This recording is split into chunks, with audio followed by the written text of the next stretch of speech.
ஏமா, என்னைக்கோ நீ பெத்து குழந்தை ஆசிரமத்துல விட்டுட்டு போயிட்டு இத்தனை வருஷம் கழிச்சு உன் குழந்தை வேணும்னு கேக்குறியே, இது நியாயமா? ஸ்ருதி எங்க குழந்தை? அவளை உரிமை கொண்டாடுறதுக்கு உனக்கு எந்த ரைட்ஸும் இல்ல. நீ பண்ண குழப்பத்தினாலதான் இப்ப என் மருமக ஐசியூல படுத்து கிடக்குறா. ஐயோ, நீங்க எல்லாரும் என்ன மன்னிச்சிடுங்க. இப்படி எல்லாம் நடக்கும்னு எனக்கு தெரியாதுங்க. என்னங்க தெரியாது? என்ன தெரியாது கேக்குறேன். உங்ககிட்ட நான் எவ்வளவு நியாயமா நடந்துகிட்டேன். அதுக்கு நீங்க கொஞ்சம் கூட நேர்மையா இல்லைல்ல?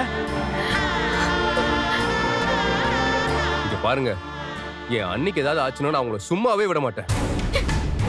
இப்பவே இவங்களை போலீஸ்ட்ட புடிச்சு கொடுக்கணும்னு. நீங்க எங்க இருந்து போறீங்களா இல்ல போலீஸ வர சொல்லவா?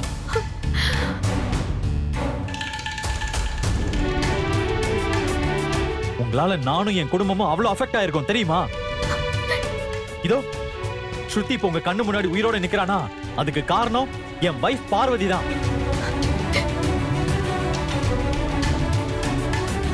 அவ உயிரை பணைய வச்சு ஸ்ருதியை காப்பாத்திருக்கா.